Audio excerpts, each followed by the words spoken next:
Good morning, YouTube. All right, today I'm going to show you one of my favorite tricks for getting ahead of a full week's cooking. I'm going to make a bright, flavorful, beautiful Puttanesca sauce. Oh, this stuff is phenomenal. Make it with any kind of pasta, or do what I'm going to do and make it with meatballs, or just, sit around and drink it out of a bowl. It is that good. All right, let's cook, y'all. We got a family to feed.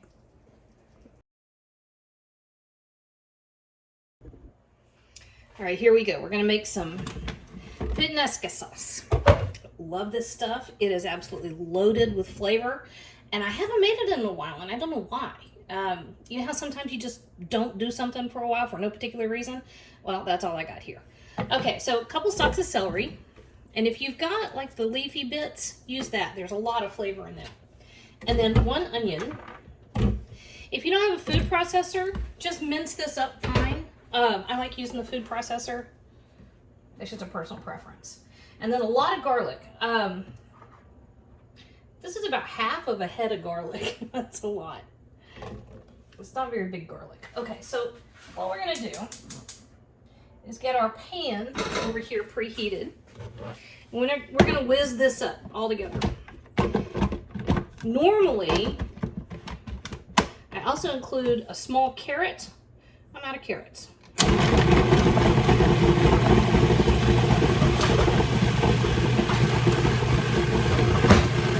Let this do its thing. I'll be back in a second. Onions don't bother me much when I'm chopping onions, but boy, this one's fierce. That's funny. They don't usually get me. Okay, so I just whizzed all this up together, make a nice little paste. And now my food processor is stuck. There we go. All right, so I've got a couple tablespoons of olive oil over here on the stove, and I'm going to add our onion and garlic and celery paste. Normally, like I said, I'll use a carrot too. It's for a little bit of sweetness to counter the acid in the tomatoes that we're going to use. Just have it. I don't know that. If you feel like you need it, and I've got some really high quality canned tomatoes I bought at a specialty shop. So I probably am not going to need to do it. But if you taste your sauce and it's got a little bit of a bite, add a couple teaspoons of sugar. Okay, so this is all we're doing. We're going to saute that for a few minutes. And I'll be back. All right, so we have sauteed about 5 minutes.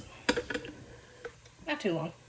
All right, so 6 cans of tomatoes. Now, I've got a combination here. Try not to splash. Most of these, are a high-quality diced tomato.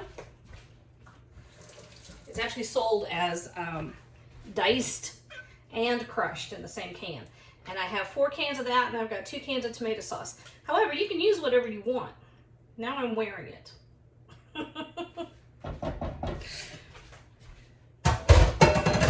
You can use all crushed. I happen to like that. Kids aren't as crazy about it, so, more saucy, less texture. All right, so now we're going to start on the part that makes it a Puttanesca. And a Puttanesca just has tons and tons of flavor. All right, so bay leaf. And even though we have garlic and onion in there already, I've got 2 teaspoons each of garlic and onion powders. I have a fat teaspoon, maybe a teaspoon and a half of red pepper flake, a tablespoon of oregano, 2 teaspoons of black pepper. Seems like it never stops. That was thyme. This is the oregano. All right. Now, when I show you this next thing, don't freak out. I've been doing this for years, and it is almost inevitable if somebody knows I've done this. Oh, I hate it. But if they don't know I've done it, perfectly happy, and they think that this is delicious. Anchovy paste, okay? About a tablespoon. You will not taste anchovy in the final product. You will taste just something beautiful. All right, tablespoon of tomato paste. About 2 teaspoons of salt. That's kosher salt. If you used iodized salt, use less. You want to be careful with the salt because we're adding a good 2 tablespoons of capers. And those can be salty. I have more capers right here because we love capers so much it's ridiculous. I actually double capers when I'm doing this. But the first time you make this, add the 2 tablespoons and taste. If you love capers like we do, double it. All right, all this does. Bring that up to a simmer. We're gonna let it simmer for about half an hour. All right, so we've had about half an hour. And this is something, look how beautiful that is. The fragrance is stunning. It's so good. All right, this is all there is to this, y'all. Now, at this point, here's where you want to give it a taste. And if you think you're a little too acidic, this is where you'd give it just a teaspoon or 2 of sugar.